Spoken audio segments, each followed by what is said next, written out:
আসসালামু আলাইকুম viewers, frozen করা চাউলের গুঁড়া দিয়ে সারা বছর জুড়ে এই ঝিকমিক পিঠাটা তৈরি করতে পারবেন। এত সুন্দর হবে এই ঝিকমিক পিঠাটা, অথচ আমরা কিন্তু জানিই না যে ফ্রোজেন করা চাউলের গুঁড়াটা দিয়ে এইভাবে ঝিকমিক পিঠা তৈরি করা যায়। তো আপনাদেরকে আজকে আমি প্রমাণ সহ দেখিয়ে দিব, তার জন্য আপনারা আমার সাথেই থাকবেন। আমার চ্যানেলটিকে সাবস্ক্রাইব করে রাখতে পারবেন নতুন নতুন পিঠার ভিডিও পাওয়ার জন্য, আর পাশে থাকা বেল বাটনটি বাজিয়ে রাখতে পারেন। এতে করে আপনাদের কাছে খুব দ্রুতই নোটিফিকেশনটা পৌঁছে যাবে ভিডিও আপলোড করার সাথে সাথে। তো দেরি না করে চলে যাচ্ছি আমি এই রেসিপিটা তৈরি করার জন্য। দেখুন, আমি প্রমাণ সহকারে দেখাই দিব। এর জন্য এই যে ফ্রিজ থেকে কিন্তু আমি আমার সেই ফ্রোজেন করা চাউলের আটাটাকে নিয়ে নিচ্ছি, আতপ চাউলের আটা। এটাকে কিন্তু আমি অনেক আগে থেকেই ফ্রিজে রেখেছি, আর এইখান থেকে কিন্তু আমি প্রায় সময় সব ধরনের পিঠাটাই তৈরি করে থাকি। তো এর জন্য আপনাদেরকে বললাম যে প্রমাণ সহকারে দেখিয়ে দেব। তো দেখুন, এখন আমি সেই চাউলের গুঁড়াটাকে নিয়ে নিচ্ছি। আমি এখানে প্রায় 1 কেজি মতন গুঁড়াটা আমি নিয়ে নেব। আর এটা কিন্তু ফ্রিজে রাখার পরে, ডিপ ফ্রিজে রাখার পরে কিন্তু এরকম দলা দলা চলে আসে, আর তার জন্য বের করে 10 মিনিটের মতো রেখে দিতে হবে। তারপরে কিন্তু হাত দিয়ে এইভাবে দলাগুলো ভেঙে নেবেন। তো আমি প্রথমে নিয়ে নিচ্ছি এই 1 কেজি পরিমাণের চাউলের গুঁড়াটা। তারপর আমি এগুলাকে হাত দিয়ে ভেঙে দেবো আস্তে আস্তে, আর 10 মিনিটের জন্য রেখে দেব। তো দেখুন, 10 মিনিটের জন্য রেখে দিয়ে তারপরে কিন্তু আমার প্রায় দলাগুলো সবগুলো ভাঙানো এখানে শেষ। তো এইগুলোকে কিন্তু আমি একটি ঝরঝট ওড়না দিয়ে কিন্তু চেলে নেব।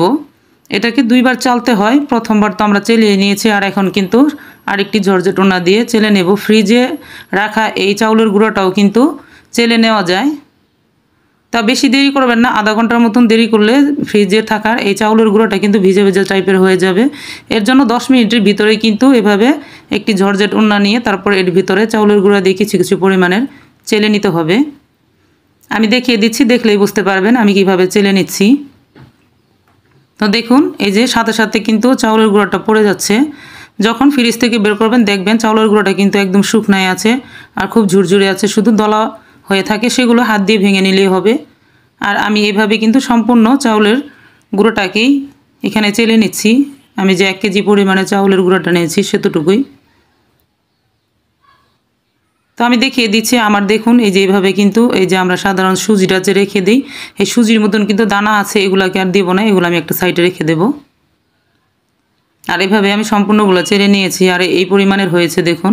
এখন কিন্তু 1 কেজি নেই, 1 কেজির একটু কম আছে।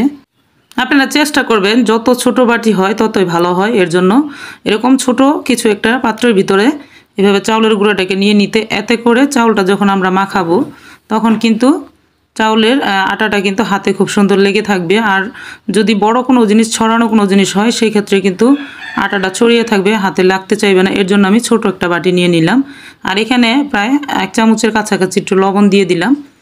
আর এখন আমি যেহেতু এটা ফ্রিজ থেকে বের করেছি তার জন্য আমি পানিটাকে একটু কুসুম গরম নিয়েছি। কুসুম গরমটা এরকম হবে, সাধারণত রোদের পানিটা গরম হইলে যেরকম গরম অথবা গরম না এরকম বোঝা যায়, তো ঠিক সেই পরিমাণেই হবে।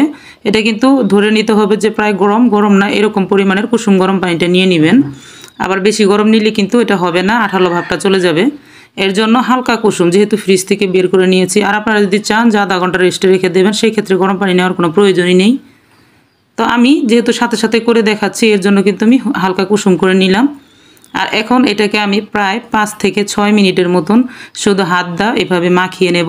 যতবার বেশি করে মাখাবো ততই কিন্তু আঠালো হবে। এখন কিন্তু দেখুন আঠালো দেখা যাচ্ছে না, কিন্তু এটা মাখতে মাখতে কিন্তু আঠালো হয়ে যাবে।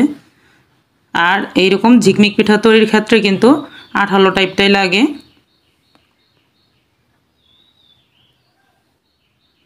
তো দেখুন আস্তে আস্তে কিন্তু এই যে আঠালো হয়ে যাচ্ছে। এই যে দেখুন, এখনও ভালো করে হয়নি। তা এই পর্যায়ে আমি আর একটু মেখে নিয়ে তারপরে দেখালাম। দেখুন এখন কিন্তু পড়তেছে খুব সুন্দর করে, হাত দা ছাড়া যাবে। তো এই পর্যায়ে আমি একটা ফ্রিজে হালকা একটু সয়াবিন তেল নিয়ে নিলাম। আর এখানে আমি কলা গাছের ডাটা যে আছে সেই ডাটাটা নিয়ে নিলাম। এটা দিয়ে আমি কড়াইতে তেল দিয়ে দিব, খুব সামান্য পরিমাণের করে একবার এইভাবে নিয়ে। আর আপনারা চাইলে কিন্তু হাতের কাছে প্লাস্টিকের ব্রাশ থাকলে সেই ব্রাশ দিয়েও তেলটা দিয়ে দিতে পারেন কড়াইতে।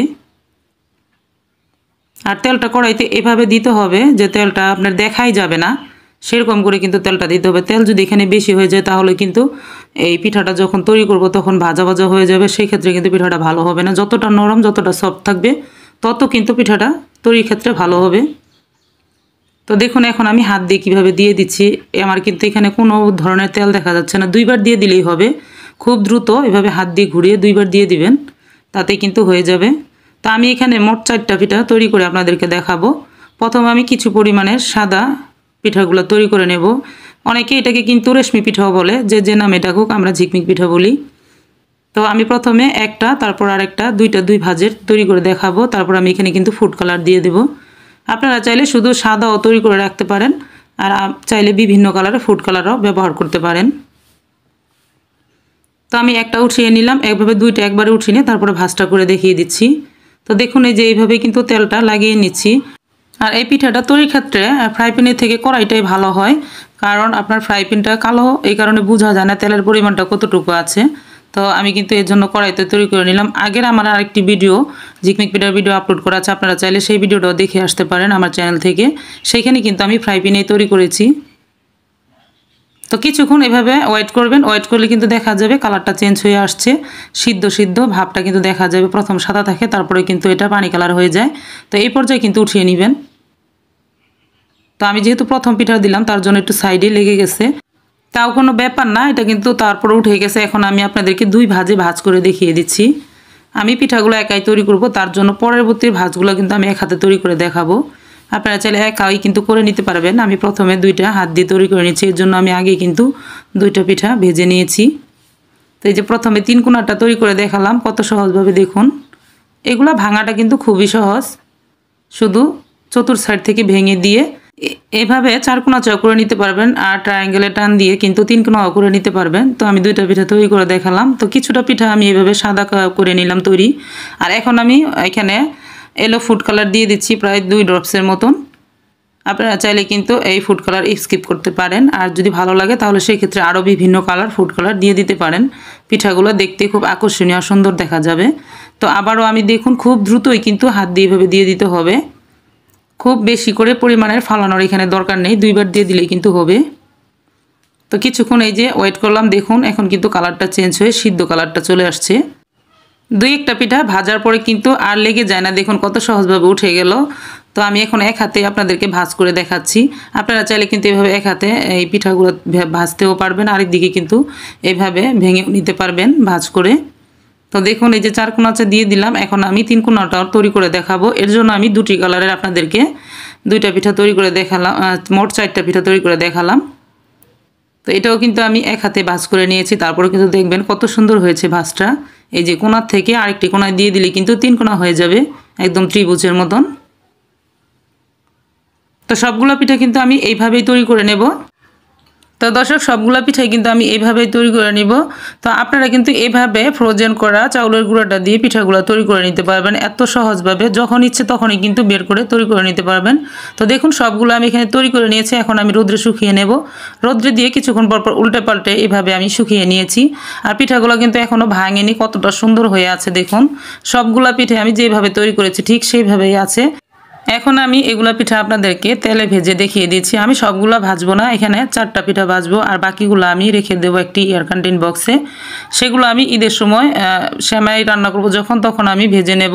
আমরা কিন্তু সবগুলো পিঠাতে আমি বলে থাকি যে আমরা এইসব ভাজা পোড়া পিঠাগুলো বেশিরভাগ ঈদের সময় খেয়ে থাকি সেমাই দিয়ে। তো এগুলা খুব ভালো লাগে খেতে সেমাইয়ের সাথে, তার জন্য আমি মাত্র 4টা পিঠা আপনাদেরকে ভেজে দেখাবো। এখানে 2টা হোয়াইট কালার আর 2টা হচ্ছে ইয়েলো কালার, এই মোট 4টা পিঠাই এখানে ভাজবো। দেখুন তেলটা কিন্তু খুব হাই হিটে গরম করে নিতে হবে। এই তেলটা কিন্তু কুসুম কুসুম গরম হলে কিন্তু হবে না, পিঠাগুলো ফুলবে না। এর জন্য তেলটাকে খুব ভালো করে গরম করে নিয়ে এভাবে ধরলেই কিন্তু সাথে সাথে একদম ফুলে মুচমুচে হয়ে থাকবে। দেখুন খুব বেশি একটা সময় লাগবে না, 5 থেকে 6 সেকেন্ডের ভিতরে কিন্তু পিঠাটা হয়ে যাবে। তো এখন কিন্তু আমি এলো যে কালার পিঠা 2টা আছে, সেই এলো কালার পিঠা 2টা কিন্তু ভেজে নিচ্ছি। আর এগুলা কিন্তু আপনারা ভেজে চাইলে চিনি ছিটিয়ে দিয়েও খেতে পারবেন, আর যদি পারেন যে মিঠাই শিরা করে নিতে, সেই মিঠাই শিরাও কিন্তু উপর দিয়ে ছিটিয়ে দিয়ে এগুলা রেখে খেতে পারবেন। ভাজার পরে কিন্তু এগুলো প্রায় 1 মাস থেকে 1.5 মাস থাকবে, যাতে বাতাস না ঢুকে ওইভাবে সংরক্ষণ করে রেখে খেতে পারবেন। আর ভাজা ছাড়া কিন্তু এগুলা বছর 6 মাস জুড়ে রেখে দিতে পারবেন, কিছুদিন পর রোদে দিলে হবে। তো এয়ার কন্টেইন বক্সে কিন্তু ভাজা ছাড়া সংরক্ষণ করে রেখে দিতে পারবেন। তো এইভাবে কিন্তু আমি পিঠাগুলো ভেজে নিয়েছি। এখন আমি কিছুটা পরিমাণের এখানে পিঠাগুলোতে চিনি দিয়ে দিচ্ছি। আপনারা চাইলে কিন্তু এমনিতেও খেতে পারবেন। এমনি তো এই পিঠাগুলো এতটাই মচমচা, দেখুন ধরাই যায় না, ধরার আগে কিন্তু ভেঙে যেতে চাচ্ছে, তার জন্য আমি ধরলাম না। তো উপর দিয়ে এখন চিনি দিয়ে দিচ্ছি। তো দর্শক, যদি আমার এই ভিডিওটি ভালো লাগে তাহলে অবশ্যই আপনারা আমার চ্যানেলটিকে সাবস্ক্রাইব করে পাশে থাকবেন আর আমাকে লাইক কমেন্ট জানিয়ে দিবেন। আপনাদের একটি কমেন্ট পেলে আমার খুব উৎসাহ হয় আরেকটি ভিডিও তৈরি করার জন্য। তো দর্শক, আজ এই পর্যন্তই। আরও একদিন চলে আসবো নতুন কোনো ভিডিও নিয়ে ইনশাল্লাহ। ততক্ষণ পর্যন্ত আপনারা সকলে ভালো থাকবেন। সকলকে জানাই অসংখ্য ধন্যবাদ। আল্লাহ হাফেজ।